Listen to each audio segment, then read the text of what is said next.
Tyson Fury knocked out Dillian White last weekend in a Wembley Stadium in a freaking impressive fashion. He is the Gypsy King and he's one of the greatest heavyweights of all time. It's undeniable. However, today's topic is not just this impressive win, but the call out of Francis Ngannou for a hybrid boxing match. Let's dive into that because we've been covering a lot of MMA, there hasn't been a lot of crossover fights. So to people who don't know, they've been going back and forth about this hybrid match for a longer time. Tyson Fury basically retired from the boxing, but he said he's open to an exhibition match with Francis Ngannou. And how would that match look like? Because Francis Ngannou is, of course, an MMA fighter. So if when it comes to pure boxing, he's of course going to lose. There is no reason, to dance around the topic. It's not like Conor McGregor versus Mayweather. He doesn't stand a chance against, freaking Tyson Fury if it's just pure boxing rules in a boxing ring. However, Tyson Fury is very intelligent and he recognized that it's gonna be a hard sell to the people. So he came up with, he proposed a hybrid rules. And these hybrid rules include that they will only use MMA 4-ounce gloves, which, it's good that even Floyd Mayweather didn't go there, that's a big difference. Then they will fight in an octagon, which is another huge difference. And they will do it barefoot, but with the boxing rules.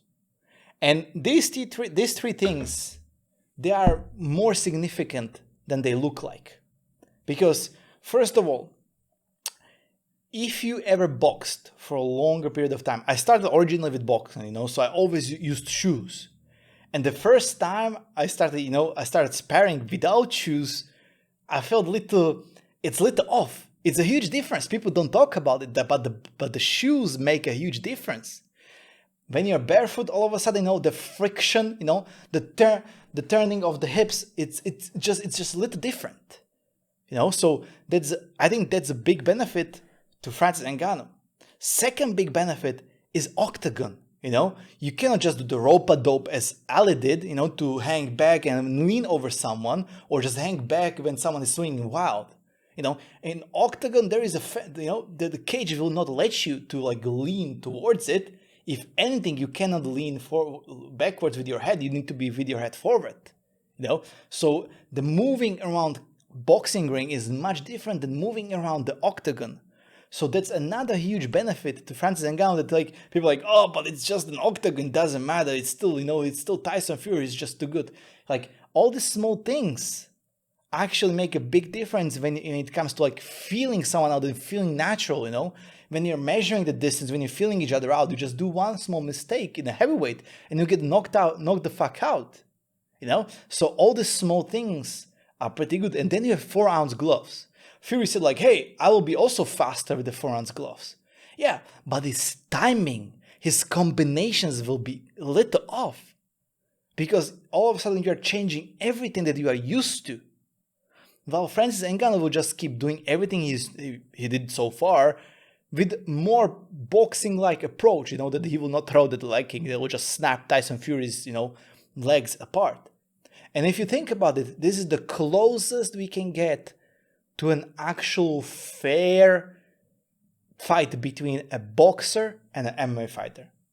Because we've seen when Mighty Mouse fought Rotang recently, they had hey, one round will be Muay Thai, second round will be basically MMA rules, and another, it will just go on, and we will just keep exchanging, right?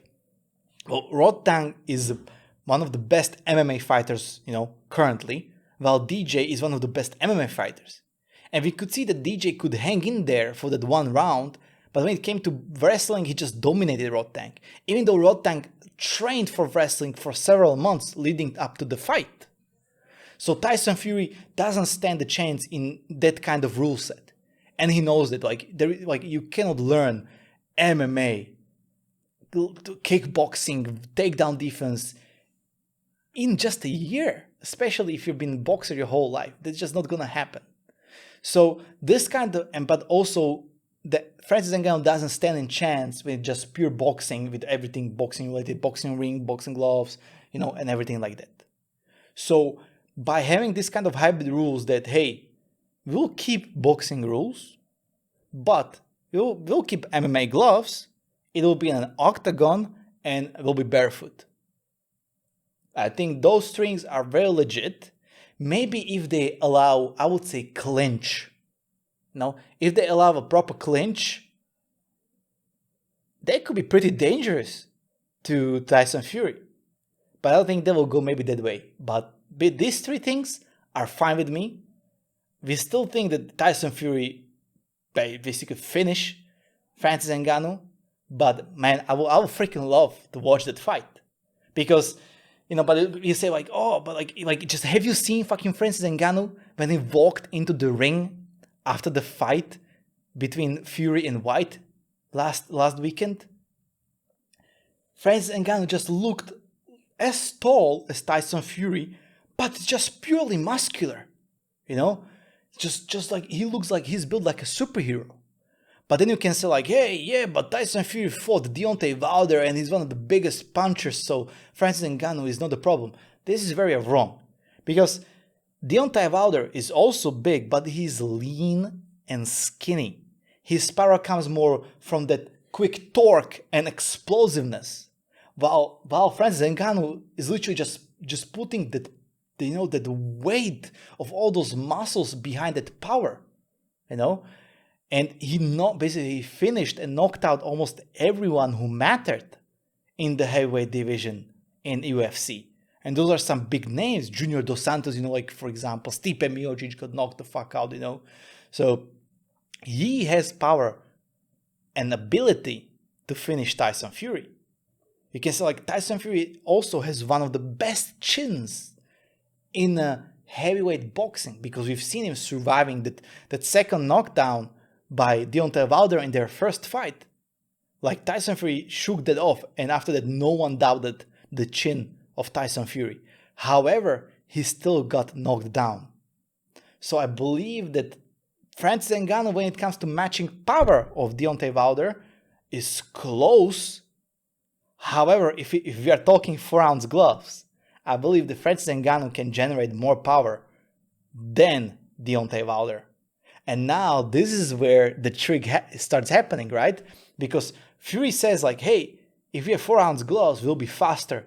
But also I can knock him out, But then also Francis Ngannou can knock Tyson Fury out, Because even though Tyson Fury is a bad boxer, I think like, having 4-ounce gloves, being in octagon and being barefoot, you just do like one small mistake, one small step, like all of a sudden when you expect the ring or ropes and you enter one of the corners of the cage, it can, it's a fucking heavyweight. We are talking about the best in the world and one of the biggest punchers in the world. So anything can happen. And even though most likely Tyson Fury will win that fight, if it happens, I would freaking love to watch it. Just because, you see also the comparisons of two guys. We have MMA, boxing. You have a Tyson Fury who's basically a beer belly, and looks like an average bloke from a pub. And then you have freaking Francis Ngannou, who is built like a superhero, like a freaking African Thor, like just it's a tale that we just want to see and want to witness. And when people say like, it's an easy win for Fury, whatever, like they need to fight in MMA rules and whatnot, that's gonna happen. But like this is as close as we can get to some fair rules. They will never allow kicks, I believe the clinch is as far as they can go. Just being able for Francis Ngannou to hold in there, and just clinch with Tyson Fury, that, they'll be as close they could go. But just by having 4-ounce gloves, octagon, and barefoot is the closest enough we can get to, have an actual funny and great match. So what do you guys think? Do you think this fight will happen? Do you think that Dana White will let it happen?